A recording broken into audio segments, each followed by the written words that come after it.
Assalamu alaikum. Good afternoon, ladies and gentlemen. My name is Alia Naimi. I'm the project coordinator for the Guggenheim Abu Dhabi. I'm very pleased to welcome you to this very special public forum that will look at representing art from the Middle East within the Guggenheim Abu Dhabi collection. The Guggenheim Abu Dhabi will be a museum that promotes the understanding and appreciation of contemporary art, architecture, and other forms of contemporary visual culture from an international perspective. The museum will support a transnational curatorial program of art and visual culture from the 1960s to the present, with a strong focus on art from the Middle East. The emphasis of the transnational is a way of acknowledging the dynamics of art making across geographies and across different moments in time. By transnational, we are referring to the movement, exchange, and sharing of ideas across borders. We're delighted to welcome members of the community. I'd like to acknowledge and thank the large number of students that have joined us today. I encourage you to join us in the discussion today and hope that you will continue contributing to the ongoing discussions that will help shape the museum.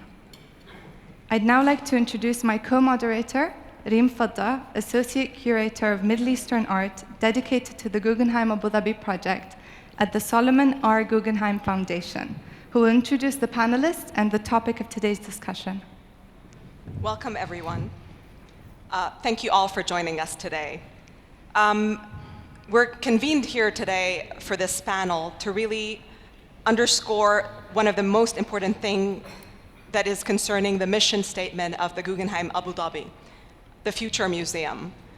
The most important factor of it is that it will represent within its collection and its mandate, a big part of it is going to be about the Middle East.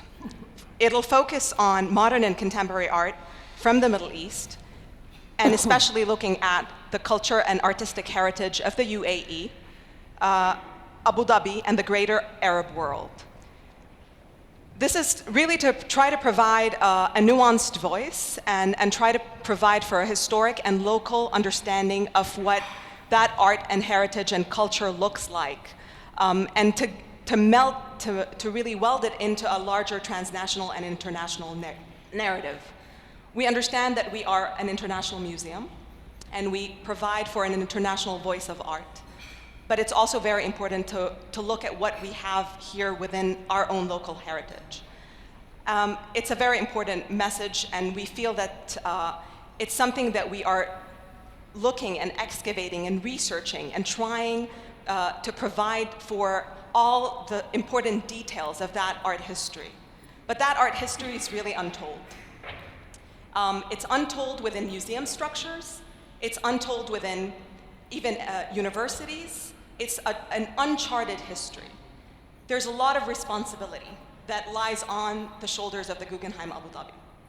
And that's why we are trying to advocate for many scholars and many people who are art historians, curators, artists within the field to come in and to start a conversation with the Guggenheim Abu Dhabi, to really try to see what that narrative looks like, to shape it, to start to make a narrative that is so strong and creates a foundation for a world exposition within the Guggenheim Abu Dhabi Museum in the future.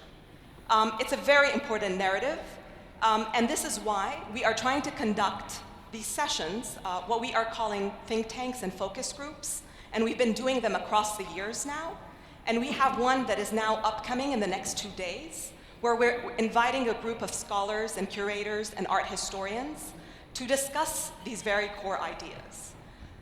And we decided that this time, for a change, and a very important change, that we'd like first to hear from the audience. Because the topic is about the Middle East, what better way than to go back to our local audience, to you, to ask you, what do you think this framework should also incorporate? We have here today with us a group of panelists who are highly esteemed. Starting here to my left, Leila Diba, a scholar, art historian, curator, and advisor who was also privy to a previous focus group with the Guggenheim Abu Dhabi. And then Iftikhar Dadi, associate professor at Cornell University, who is a specialist on South Asian art in particular. And we have Sheikh Sultan Al-Qasimi, who is a columnist and chairman of the Berjil Arts Foundation and a collector in his own right of Arab art. They'll be here with us. We'll ask them a few questions, and we want you to feel free to interject if you have any burning questions. Please raise your hand, and my co-moderator, Alia, will be happily to receive your question, and we can also give it to one of our panelists to answer if need be. I'd like to start the session, which again is focusing on the ideas about art from the Middle East, to my panelists. And let's start with basically one of the kind of core questions that we are looking at and trying to define, this idea of the avant-garde. Leila, I had a fantastic discussion with you, and I think it's very important to share this with our audience. When we're using the terminology, the avant-garde, which has its very Western connotations, but how can we apply it to the Middle East? And can you give us examples of Iran and Iran's legacy in terms of how these ideas of the avant-garde apply? And its artist, of course. First of all, let me thank you all for inviting me here, my friends at TDIC and the Guggenheim Foundation. It's a real privilege and honor to be discussing this topic, which is of great importance here in the heart of the Middle East. And I would begin by saying that just the posing the question is itself very important, because it suggests that there is an avant-garde, that there was an avant-garde in the modern period, well before the contemporary era, and that we also, and by we I mean the Middle East and the larger area, are part of the history of 20th century modern art, just by posing this question. And I begin by saying that, to my mind, the avant-garde arrives in the Middle East early, quote unquote, and takes a great diversity of forms across the entire region. My approach would be first to briefly review what do we mean by the avant-garde. The term refers to artists and their works that are experimental, that challenge hierarchies of art or of institutions, that are transnational, that are against tradition, not all tradition, but the tradition of the fine arts, but therefore the tradition of popular art and popular culture, folk culture. So there are many different features associated with this term that I think will help us to define and understand how this avant-garde evolves in the Middle East. There's a long historiography of the avant-garde in Euro-American studies, beginning in the late 19th century. And historians have distinguished two positions for artists. One more conservative avant-garde that eventually becomes expressed in modernism as abstraction, and the other as the more progressive avant-garde that becomes expressed by artists using subjectivity and social realism as a mode of expression. So I would say that these different features have helped me in trying to answer the question that Reem has posed. The avant-garde artist is also anti-naturalistic. He or she can be playful or anarchic, certainly always challenging. Now, what I would like to do is use Iran, which has been my field of research recently, the modern era, as a test case. And then after having reviewed what we know of the avant-garde in the modern period in Iran, see what implications it could have in the broader question that we're asking. So the first question to ask is it valid to use the term avant-garde when we're talking about the art of this area? So my first reaction was to go to a Persian dictionary. And I consulted the Encyclopedia of Art, written by Ruin Pakbaz, one of the great historians of the modern Iranian art, which he finished in 1999 and must have devoted many, many years, obviously, to writing this. And when you go to his encyclopedia, there's an entry under avant-garde, and then you are referred to the Persian term for avant-garde, which is pishtaz, which means actually it's a word that refers to the mounted riders of Arabic origin. So it's a military term. So the Persian equivalent actually follows the Western term in terms of its military connotations.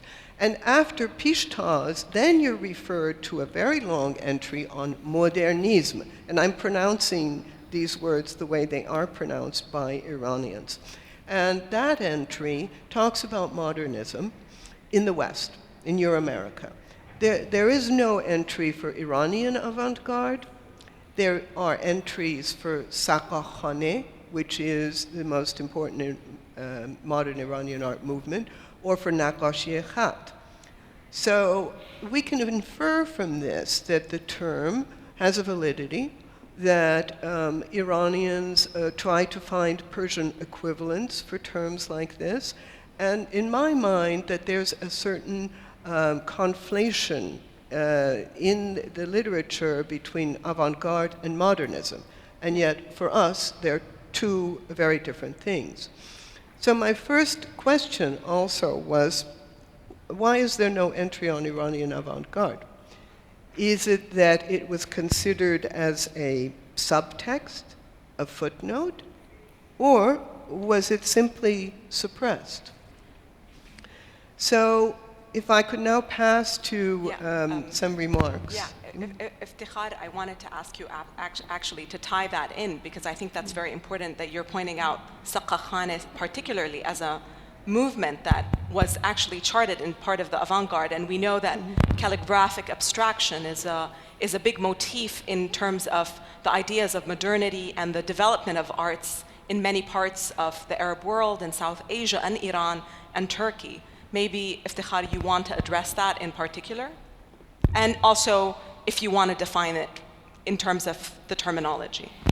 Yeah, so I think whenever we work on basically, one of the issues that we have when we talk about art and its languages is that many of the terminologies have initially developed to address, for modern art, address art developed in the West. So when we, in a sense, look at these terms and look at the phenomena we are looking at in the region, in this region, or in South Asia, then we always need to do a translation. In other words, one of the things, there'll always be a gap between what the term appears to describe and the reality that we find on the ground, okay? So one has to be a little bit conscious in terms of thinking through these issues and making,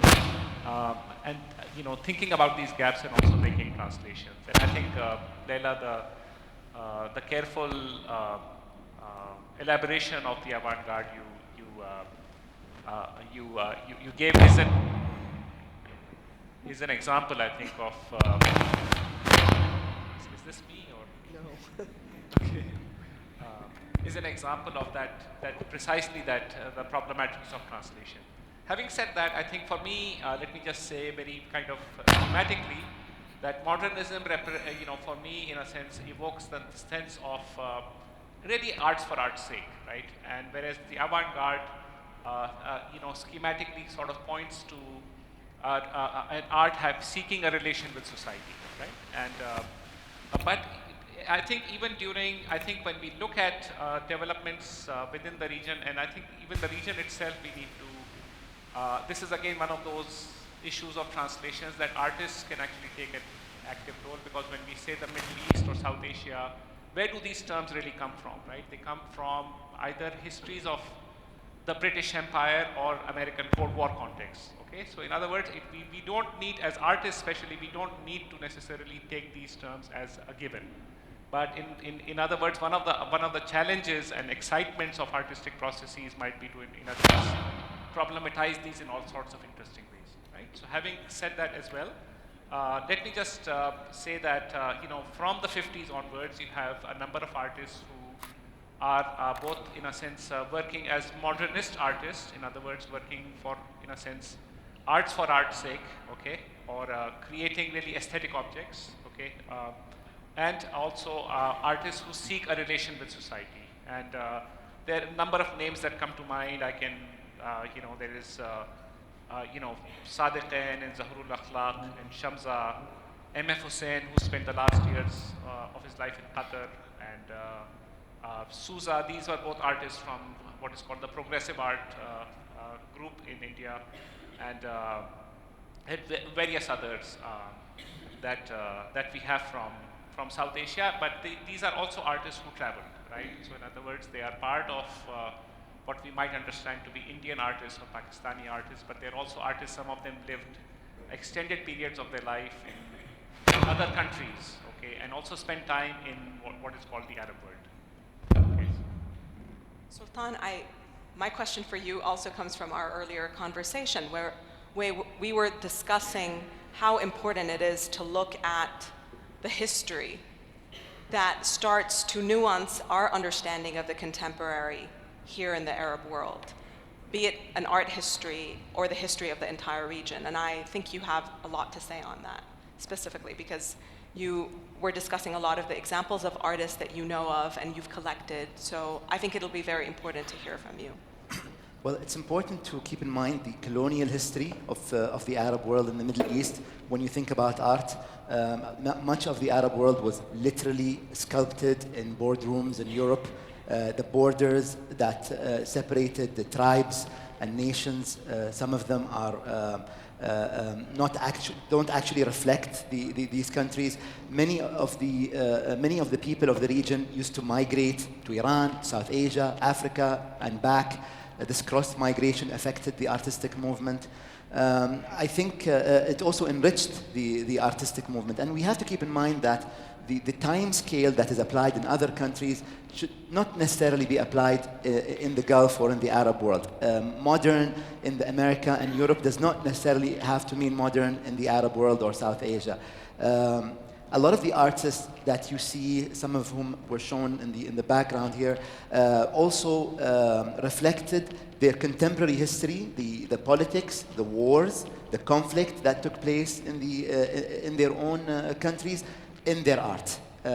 Some of these artists are avant-garde. It doesn't mean that you have to have done something in the 20s or 30s to be avant-garde. You could have done something, especially in the context of the Arab world, in the 70s and 80s, and it is still considered to be avant-garde, such as the performance piece that we just saw in the background by Hassan Sharif. Performance in 1970s UAE, really? There's no performance in the UAE in 2012. So you're talking about people who are way, way beyond their time. Then you have artists such as Muhammad Kadhim, photography. You have Abdullah Maharragi in Bahrain. You have the Salim brothers, the family, the entire family are just geniuses. Lorna and the gentleman who created the big sculpture in Baghdad. So the entire family, the Salim family, the Kayali, obviously, who reflected much of what was happening. He's Syrian, and he got into depression. He became an alcoholic when his country went into war and lost the war, and it was all reflected into his art. This really is avant-garde. You're challenging the notion of what you can convey in art. Small steps made a big difference in those days. And if you just consider, a lot of the greatest artists came from some of the most repressed societies in the Arab world. And I think what is very important in what you're saying is that because everybody thinks of the formation of the nation state as if it came from a point blank, when that's not the truth. There was culture, there was a very mixed culture, it was very sophisticated, especially in the case of the UAE in particular. You have to think about these artists as nucleuses or synthesis of a very progressive time. So when you are looking at an artist like Hassan Sharif, who is doing performances in the 70s, think of how developed the discourse was at that time, how international the thinking was for the development of the country at that time. And I think that is the absolute kind of reflection that we see today. So the work that that artist produced becomes a material witness and history that needs documentation and historicization to understand the continuity to this day for this nation and the state. Basically what we see today in Dubai or in Abu Dhabi and everything that all the development that has happened did not happen from a void.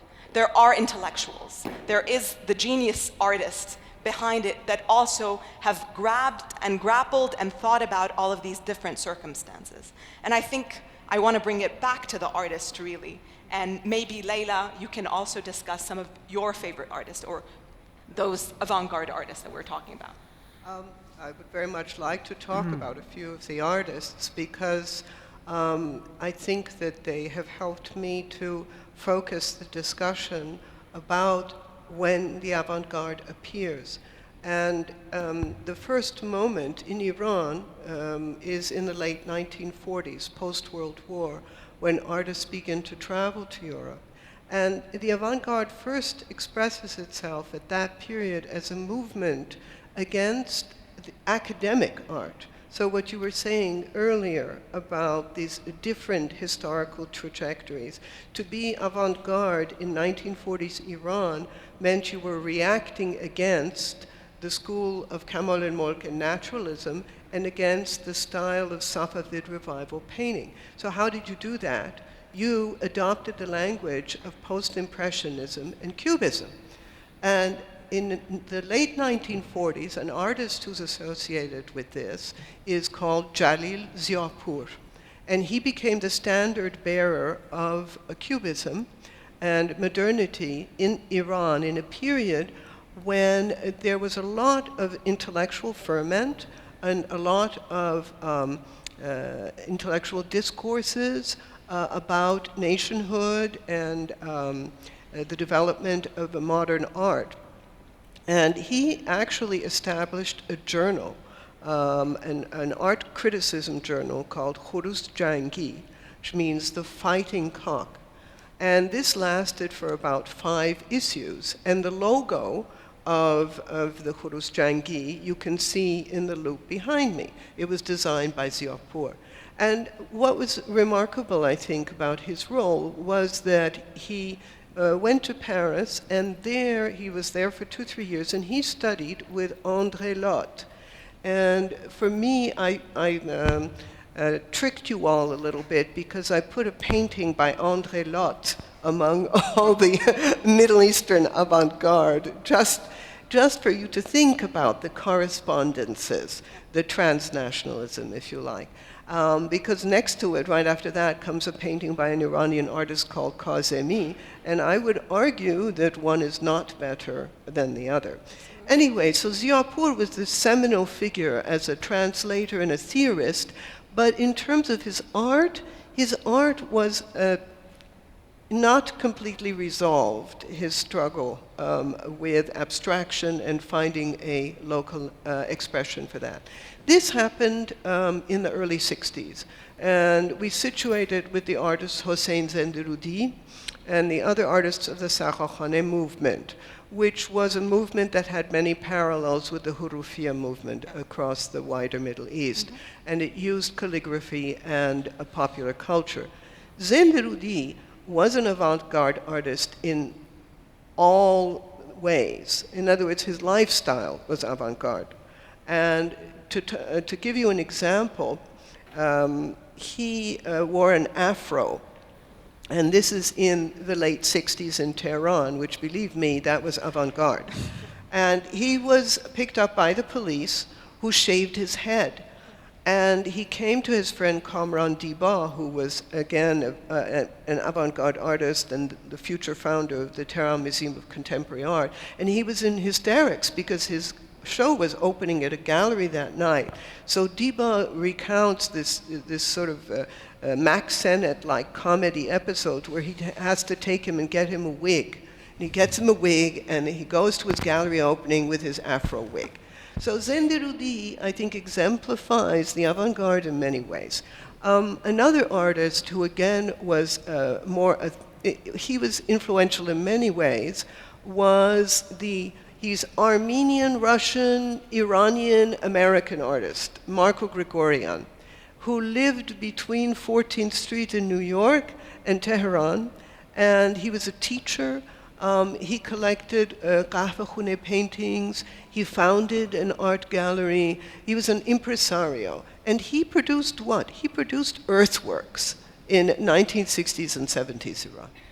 Another artist that I think represents the third type, because I would distinguish three types of avant-garde artists: the theorist, the transformative artist, and the political artist. And this is Nikzat Nujumi, who represents the trend in the late 70s of politically active artists. The most well-known is Ardashir Mohasses, but I think Nujumi is less well-known, and he really offended everybody. He offended the pre-revolutionary regime, and he offended the post-revolutionary regime. So for me, in a way, he exemplifies the avant-garde. Great. Iftikhar, who are your favorite artists? Well, I don't know about making a short list. Let me speak on South Asia, because that's a region I know well. I mean, there are a number of artists, let me just say, who created new concepts and new ways of thinking about art and new ways of relating to society, right? And so, you know, in the 50s and 60s, you had a number of kind of modernists who were very interested in creating and working out a language of kind of a self-sufficient modernism, right? And they include, Pakistan, they include people like,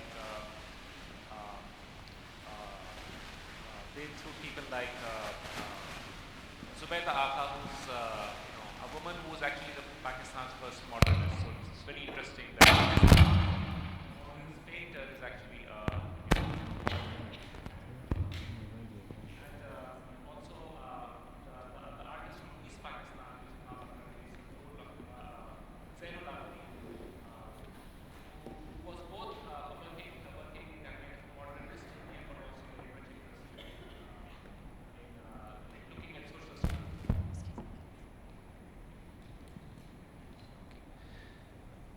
When we come to the 60s, you know, the figure of Sadatain in Pakistan stands out as somebody who's sort of a larger-than-life figure who was really one who began to explore calligraphy as an artistic medium. Zahurul Akhlaq is an artist who has had actually a very important influence on the contemporary miniature painters that are coming out from Lahore today. He himself was not a miniature painter, but he was very interested in thinking about the architectonics and the space of the miniature painting, and so on. And that's still very relevant today with contemporary artists. Miniature painting, like with... It's actually, it has seen a revival. It has seen a revival. Yeah. Could you give us examples of that? So Imran Qureshi, there's an image that you might see. I think also, in India is actually a much larger and much bigger and much more, it has a huge art scene, and there are any number of important artists that I can mention from India.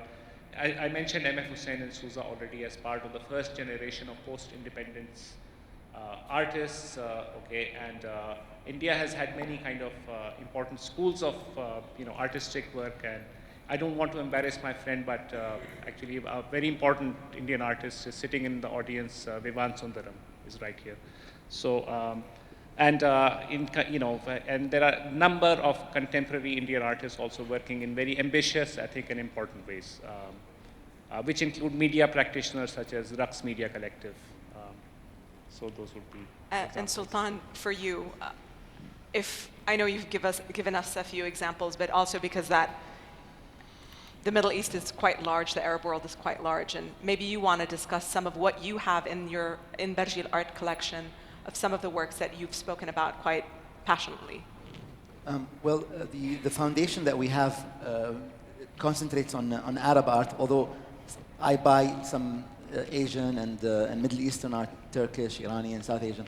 I feel that the Arab world is underrepresented, and that's why I'm trying to concentrate mostly on the Arab world. It's very difficult because what is the Arab world? Is a Iraqi or Lebanese person, third generation in the US or Europe, is he Arab? Is an Indian who lived for 30, 40 years in the Gulf, is he less Arab than someone else? So it's quite a difficult issue to resolve. But in general, we like to look at the evolution of this Arab identity. Is there such a thing as an Arab identity? A lot of the artists that I like, I can't afford.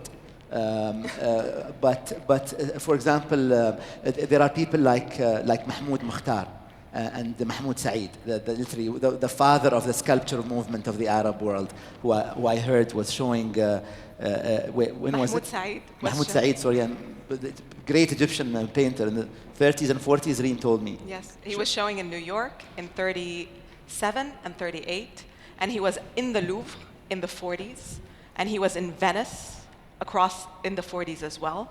So that's a very important kind of history. So other artists that I like include Reem El Faisal. Reem is she's young.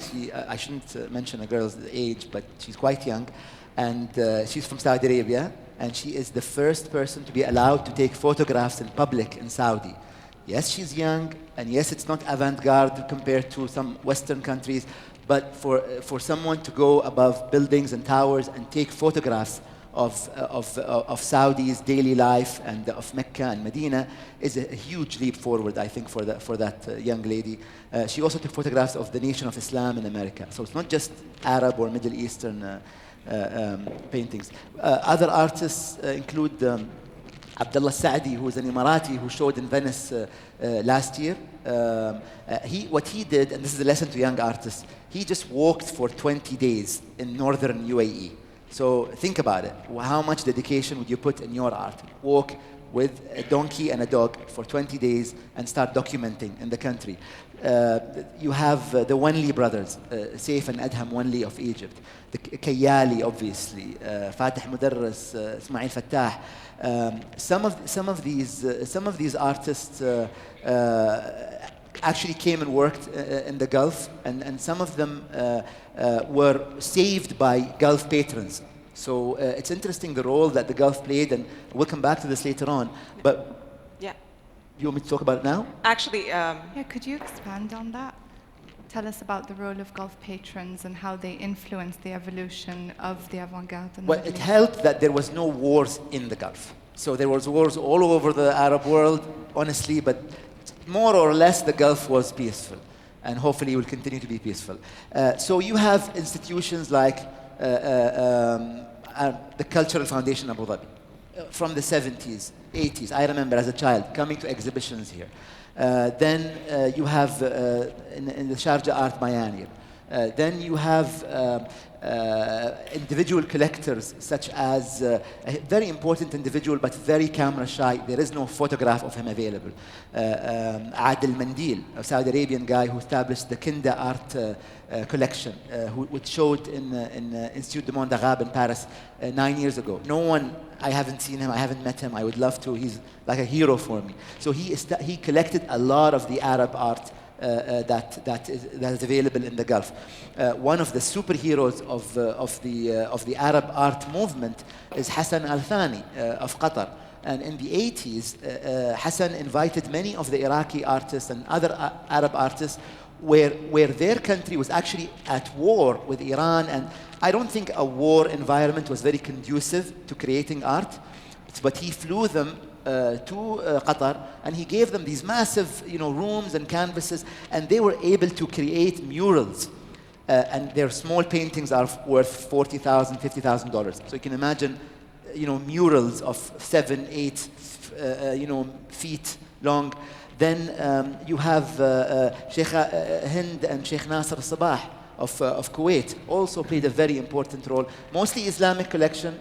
Other patrons include Sheikh Sultan in Sharjah, the ruler. And then you have the younger patrons who have been coming. Without them, you really had a lot of production that was taking place in the Arab world, but then where do you show them? And this is where the Guggenheim, the Louvre, and other institutions that are coming up, Mathaf in Qatar and other museums, this is the role that they will be playing in kind of, let me think of the English word, embracing the Arab cultural movement, the Middle Eastern cultural movement, giving them a platform to show to the rest of the Arab world. One last point I'll say, I've been to Egypt many times. In Egypt, non-Egyptian art does not survive. One art gallery that opened that wasn't Egyptian closed down within a few months. Because, I mean, people are proud of their own history, which is great, but people are not yet used to appreciating non-Egyptian. And the same I would say to most of the other Arab world. And that's why the UAE is such a crucial center. You have art from all over the Arab world, from all over Asia, Iran, Turkey. This is the place to show art, the contemporary art movement. Maybe you want to mention the anecdote about Muhammad Kazim, talking about openness. Oh yeah, so I can't put the context here because, but in any case, Muhammad Kazim is a great UAE artist. He is, even though he's very young, he must be in his early 50s, he's considered to be a pioneer. He was teaching, so, painting, sculpture, photography. He's the pioneer, he's the person who introduced photography in the UAE. For one of his new artworks, he decided to look towards the Indian Ocean. The UAE is very lucky to have Gulf and Indian Ocean. So just again, reflects our outlook to the rest of the region. And he decided to do his experiment in the Indian Ocean. I asked him why, and he said because I feel like it opens up the door to the rest of all the countries of South Asia rather than only into the Gulf. And this is really the UAE that we know, the country, the cultural hub that we know that is open to Iran, to South Asia, to Africa, and the rest of the world. I just have one more question. How do you see the UAE influencing the future of the avant-garde in the Middle East from now onwards? The truth is, a lot of the artists suffer from funding challenges. Fortunately, the UAE has funding opportunities for artists. You have artist residencies. Artists can take time off from very busy schedule. Emirates Foundation, for example, sends artists. I was very proud that in the UAE's first presence in participation in Venice, we showed non-Emirati artists. Actually, there was one of them was Tariq Al-Ghussain. Tariq is Palestinian, Kuwaiti passport, living in the UAE, recently moved to America. Big loss for us, by the way, but big gain for America. No, he's with NYU Abu Dhabi. NYU Abu Dhabi? Teaches now in Abu Dhabi. That's yes. very good. Okay, no. so Tariq Al-Ghussain, excellent. Tariq Al-Ghussain was shown as part of the UAE pavilion and part of the UAE presence in Venice, our very first inaugural presence in Venice. And what this really means is the UAE is proud of the expatriate community that 200 nationalities. I've never seen this elsewhere.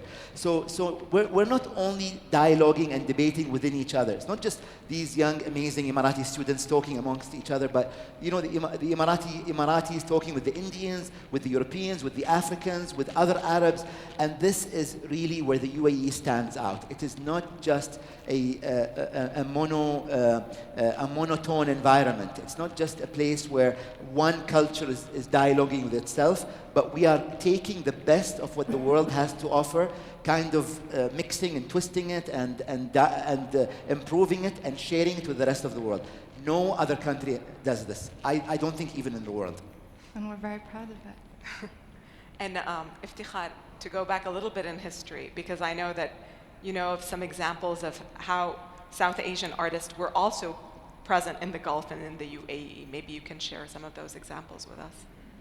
And let me just second your observations by talking about really, you know, we can talk about two senses of history. One is a deeper sense of history, which includes things like the Silk Road, you know, trade and the Indian Ocean trade and Hajj routes and so on. And then when we think about modern history, we think of sort of commonalities created by, you know, formation of the Ottoman Empire, British and French, you know, kind of presences, okay? And then, of course, you know, you have in the more recent decades, you've had massive number of peoples that have moved around in this region, right? Labor, okay, migration, exile, okay. Then, of course, you mentioned the role of patronage, which I think the UAE plays a very key role for patronage, even for South Asian artists, okay. And also the question that,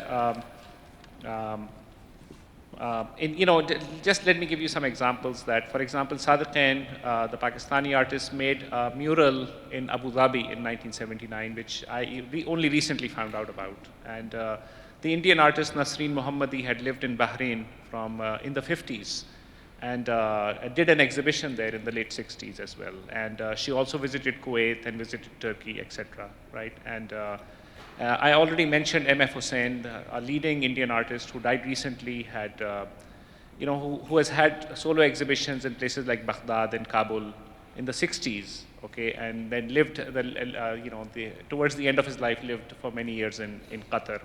And so these are examples of sort of, exchanges that take place even before, the recent era. In other words, that, we have sort of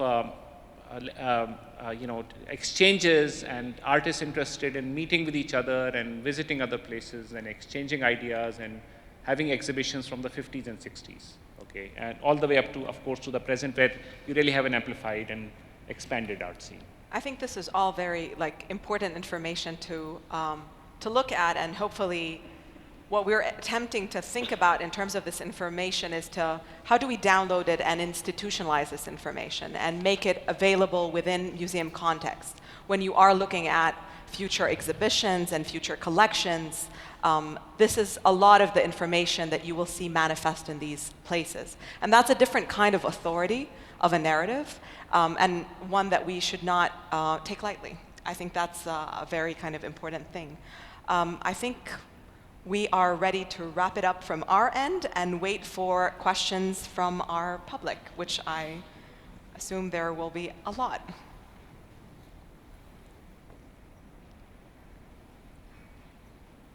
I actually have a question. Yes. How would you say that the Middle Eastern avant-garde is exemplified? What aesthetic exemplifies it? How do we recognize it visually?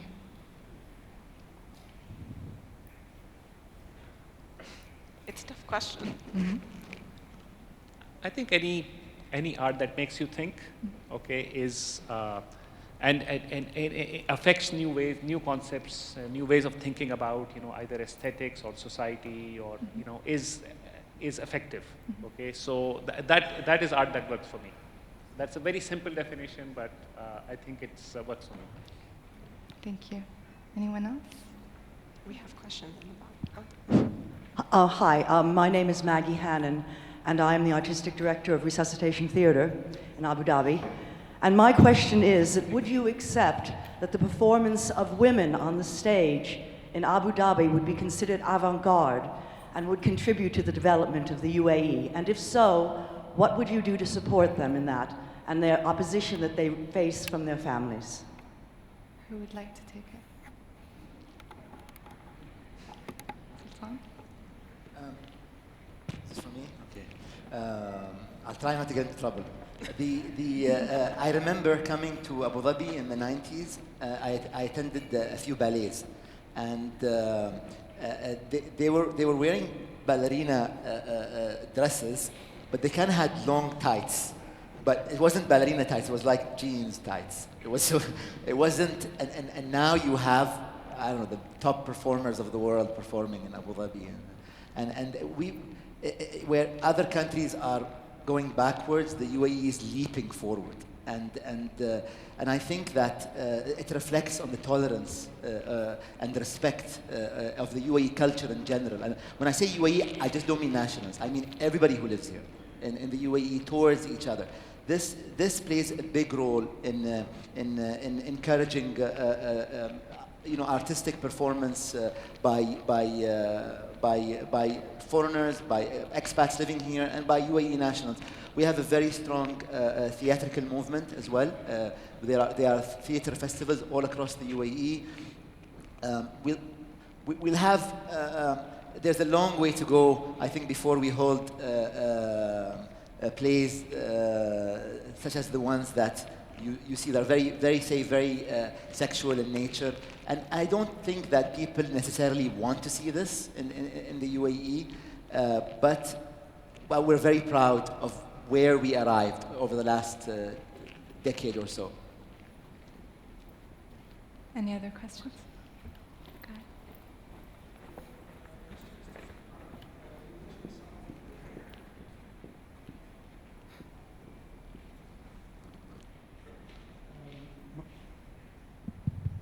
Yeah, my question is to Sultan. You mentioned that some of the best Middle Eastern work came from the most deprived countries. Now, where does that put Emirati art? Alhamdulillah, Emirati artists are not deprived. I mean, I have my own answer to this question, but I wanted to hear your opinion. Does this affect the authenticity or the credibility of Emirati art because we are not deprived? I didn't say deprived, but what I said is sometimes some of the best art produced in the region comes from conflict zones. And this is just something that you see even when you look at, unfortunately, you see children who grow up in conflict zone areas. They grow up so fast because they have to be adults.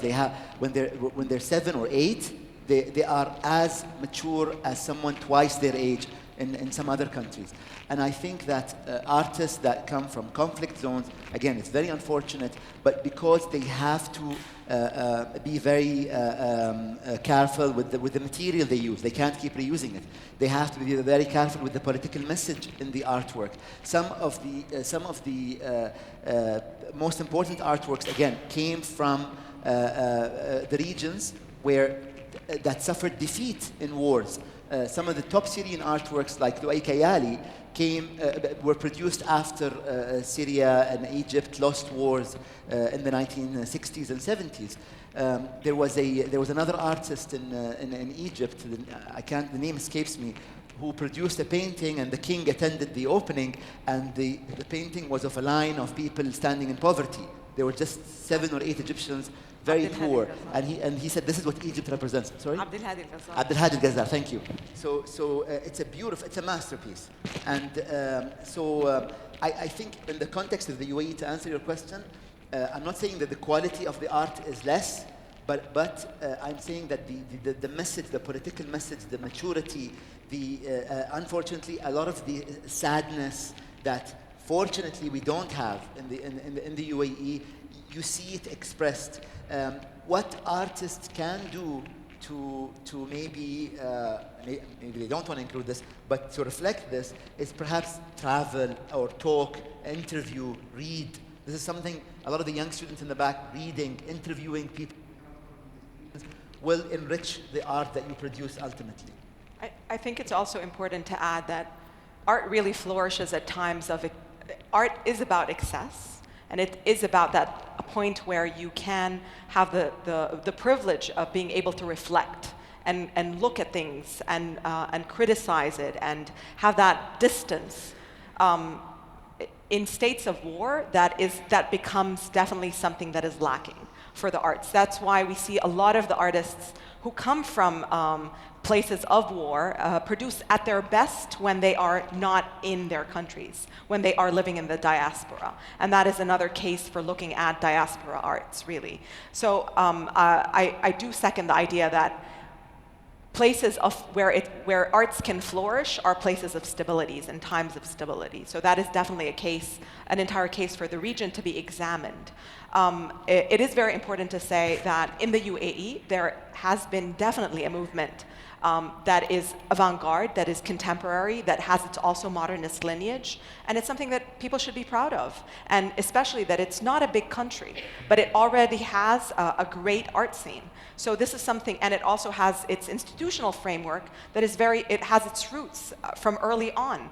The Sharjah Biennial is not from 2000. It started from '84, and it was outreaching to the region and to the Arab region from a very early time. So these are very important messages to really look back at. Yes, the gentleman. Yes, Shwetal Patel from Kochi Musriz Biennale. A question to the panel. It's interesting to note that both Iftikhar and Sultan referred to the Middle East and South Asian development in modern art having certain parallels. Are there still parallels to be drawn, and what can we learn from the past as we're going forward?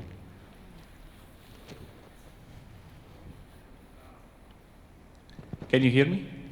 Yeah, I think the past, in other words, one of the things I mentioned is that we talk about contemporary art and kind of, let's say the biennial circuit and galleries today. And in fact, there's lots and lots of kind of travel exchange, and exhibitions taking place, which is fantastic.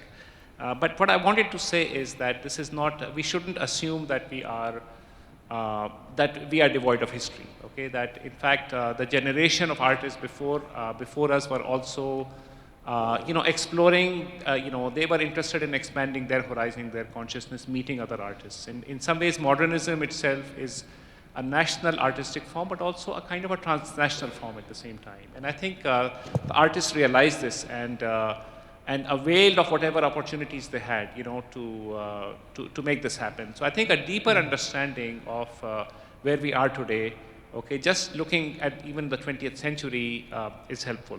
The other thing I wanted to mention, which also touches on the last question, is that one of the ways that I think this is a very important time for the UAE, with lots and lots of important changes taking place institutionally and so on, and which is fantastic. Okay, and one of the ways to further, in a sense, galvanize the art scene might be to do collaborative workshops. Okay, and collaborative exhibitions in which people from different backgrounds come together and work on a project or explore a theme as a way to look at various, kind of either aesthetic issues or social issues or whatever issues, or from a number of angles depending on where one comes from.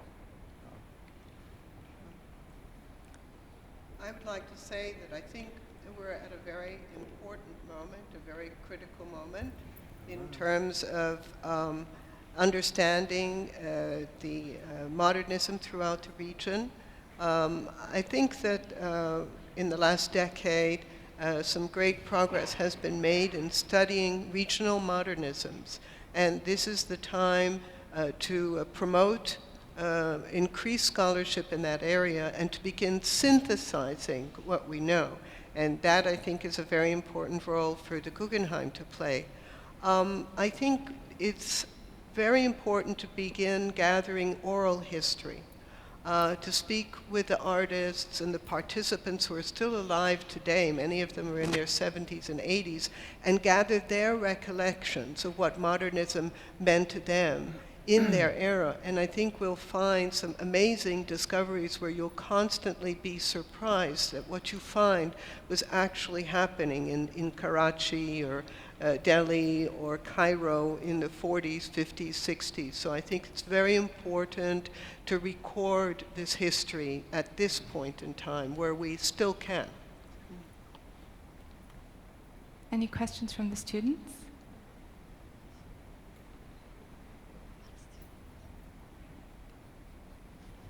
Yeah, go ahead. Sanaudi, a professor at NYU Abu Dhabi, and I have a question that followed up on what Sultan talked about, which is defining an Arab artist and how complicated that is. So my question to you is, you talked about Middle East also art and artists.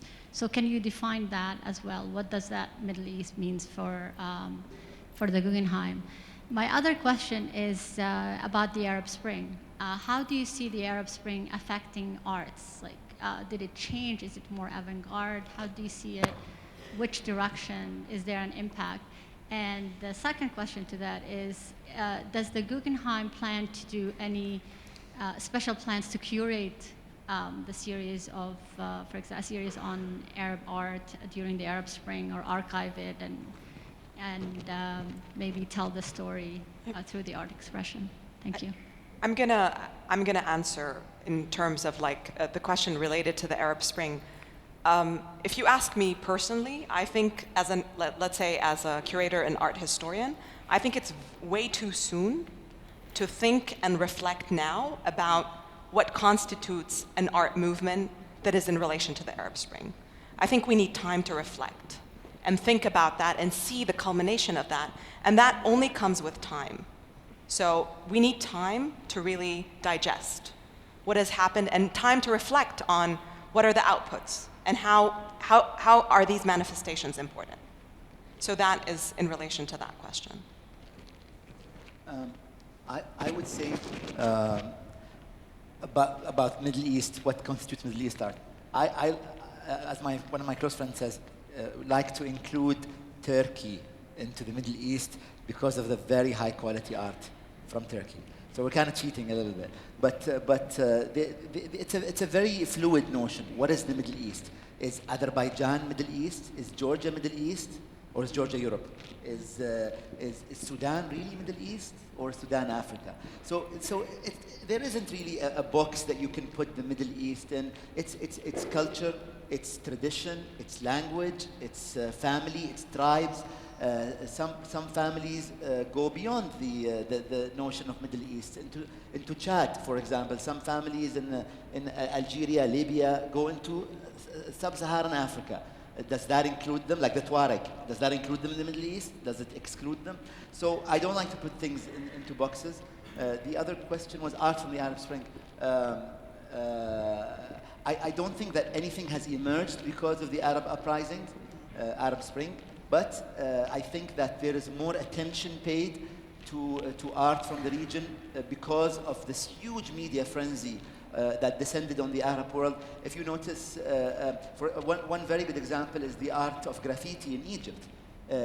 This is one of the most beautiful issues, one of the most beautiful facets of the last 2 years is the recognition of graffiti art in Egypt. And the Egyptians are pioneers in this field, and whatever happens in Egypt will find one way or the other to manifest itself in the region because of how powerful and influential Egypt is. If you go to Mohammed Mahmoud Street off Tahrir Square, it is just one long mural. It extends hundreds of meters long, and you have political art that talks about the environment, art that talks about religion, and this is all by young artists that I've gone with at night, you know, when I shouldn't be there, and you know, who are 19, 20, 21, people like Ganzir, people like Al-Mushir, that we wouldn't have heard of without the media spotlight that descended onto Egypt and other parts of the world. So no new artistic movement flourished, but the art that existed was able to find a better platform to be highlighted. Go ahead.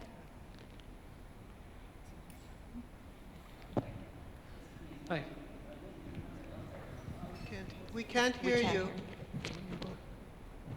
He needs a mic.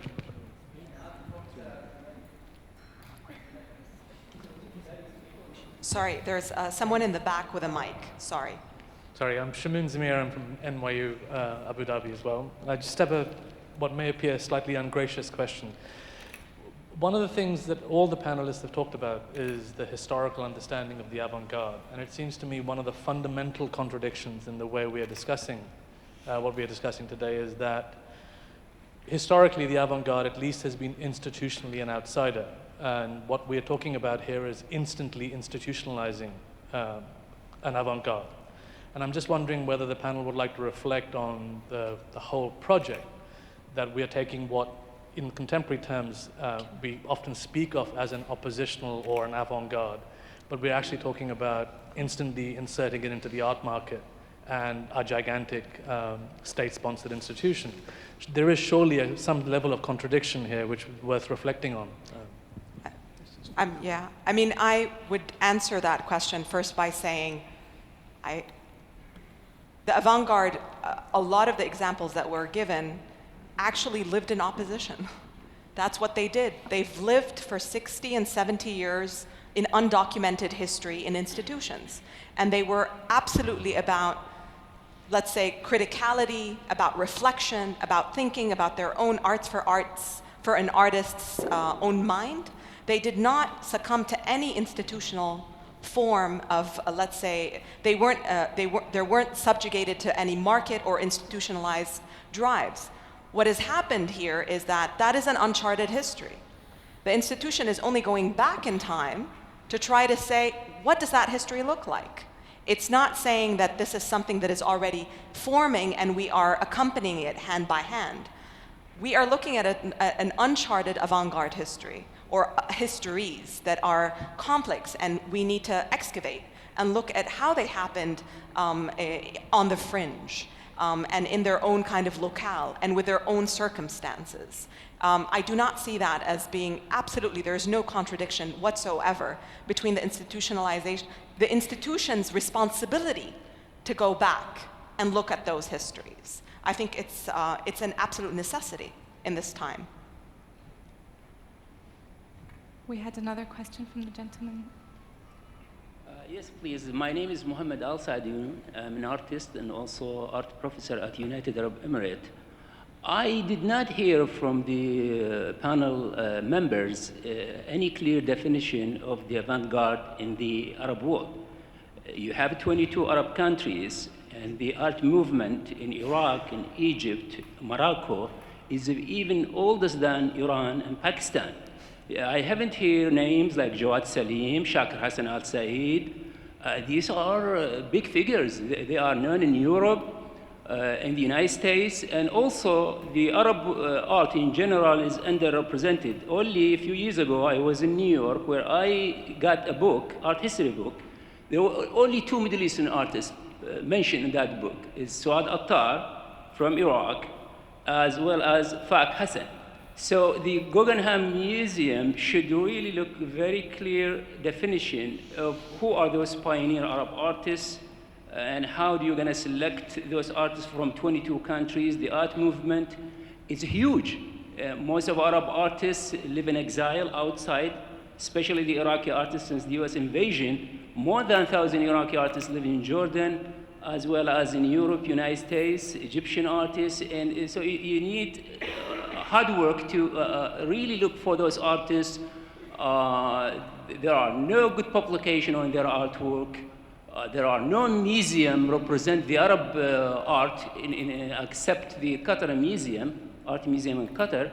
I do not think so. Is there any? There are single museum represent each country art movement, but so we are looking for something unique, and hopefully the Guggenheim Museum would define a clear definition of what Arab art is. I mean the contemporary Arab art. I think it's very important.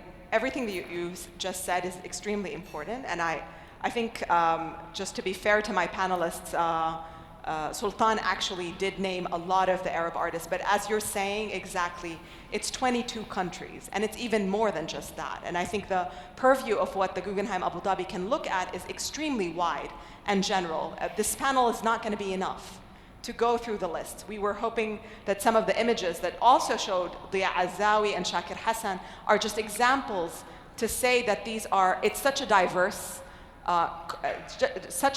region, and there's so much to look at and excavate and bring to the shore. I think there will be quality museum shows here that will tell that history in its very nuanced fashion and be very factual, and show it to what it really was. And I think that is a very important statement that we're hoping to be able to do in the future, with publications, with a lot of information that needs to be told, basically. I'd just like to add, we're here having these discussions with the goal of changing the status quo and defining the avant-garde within the Middle East. And it's through these discussions that we hope to make a change and put the Middle East art scene in the light that it deserves to be in. So if I may make a comment, which is to, I agree completely with Reem's comments and many of the comments that were expressed about the need to investigate schools and histories and so on, which is really something institutions ought to do. On the other hand, I think it's not a good idea to jump to a final definition of either the avant-garde or even Arab art too quickly. I think these are things that should be provocations and questions that ought not to be closed off too easily. In other words, I don't think it's a good idea to have a clear definition of Arab art. Exactly. Okay, to begin with. Yeah. I mean, we're contributing to the discussion, but we're not finalizing the discussion in any way possible. We're trying to open up the spectrum so that this discussion becomes valid and important as much as it is in anywhere else in the world. Some questions from the students? We have high expectations from you.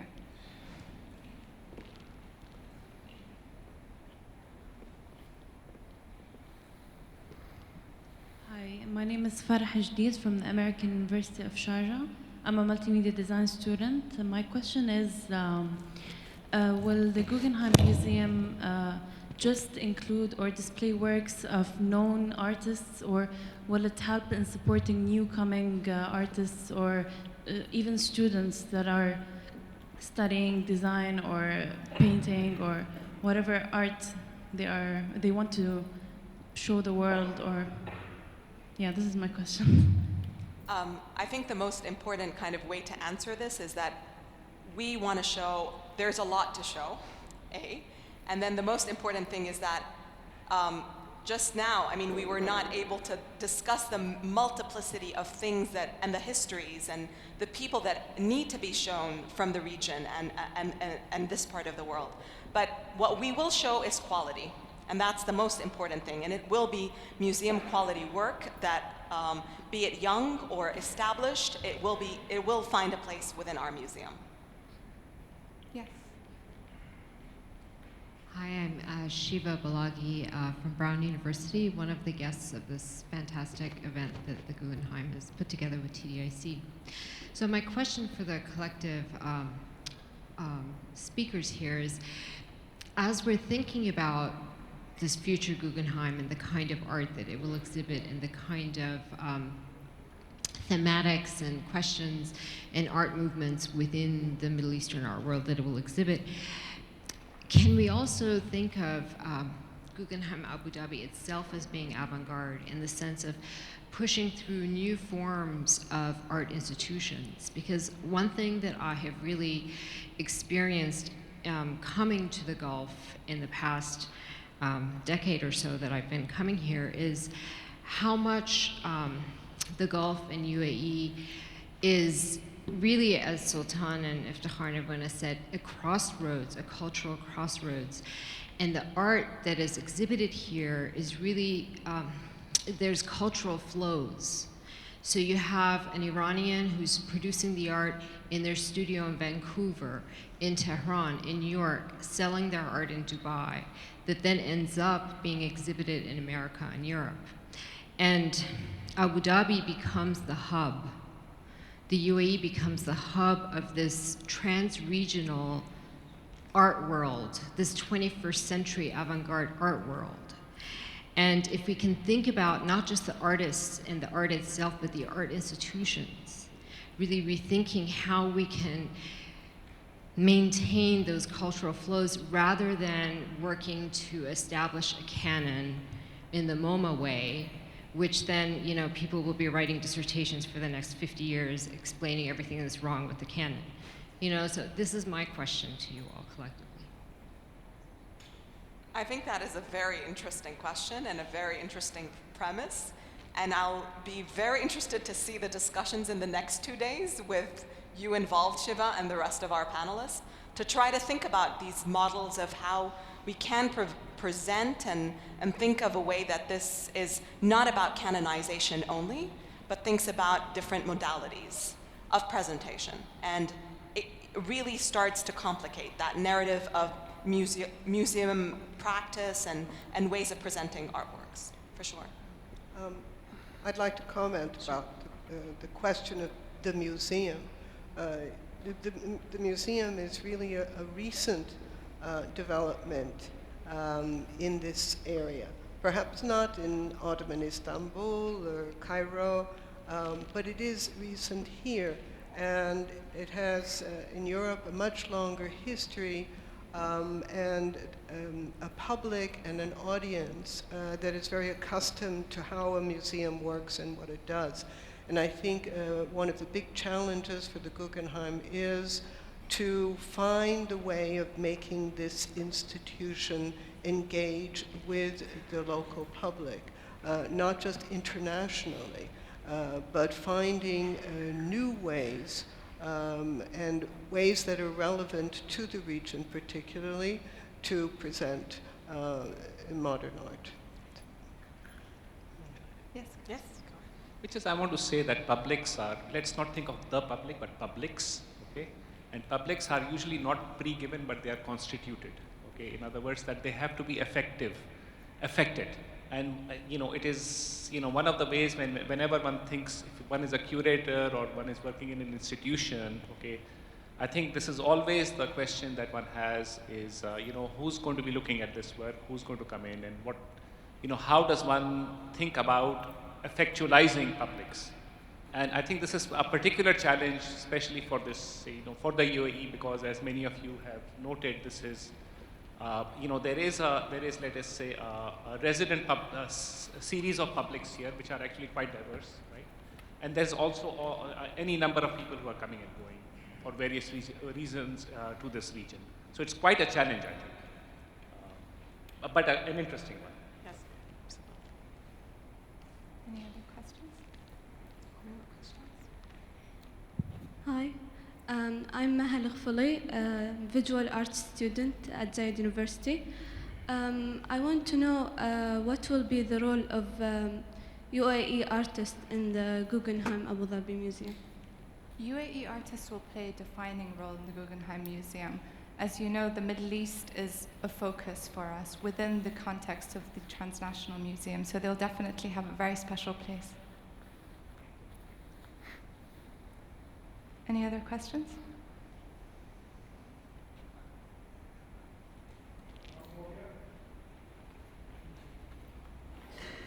Gentleman in the back.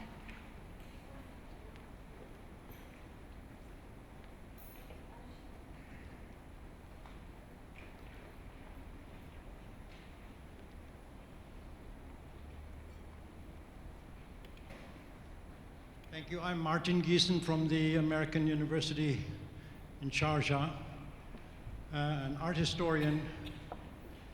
And I see in the 14, 15 years that I've been in the UAE, two wonderful and very exciting things happening that are related to art.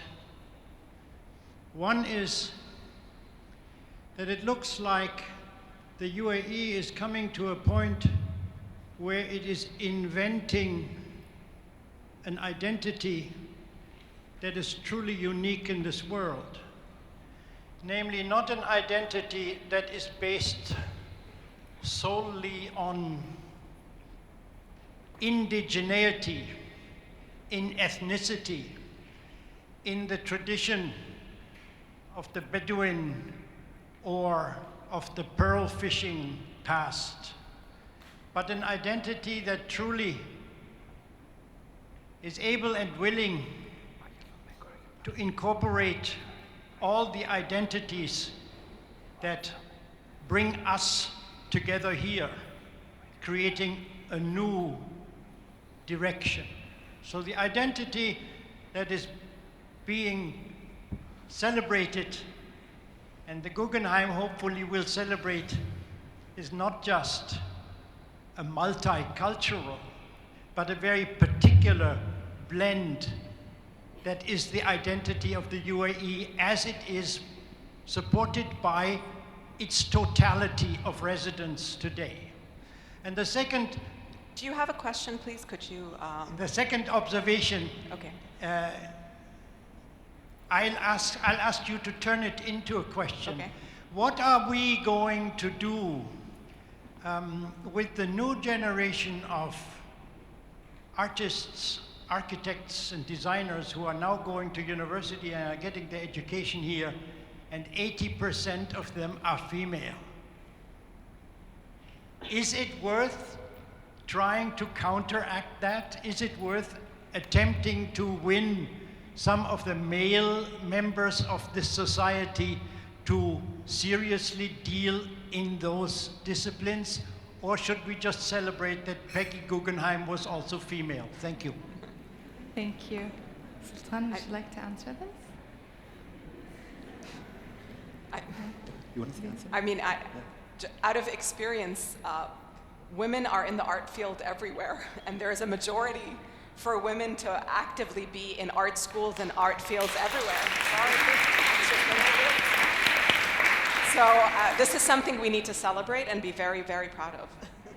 Absolutely. And we would really like to thank you all for being with us today. Thank you all for joining us and for all your questions. Thank you.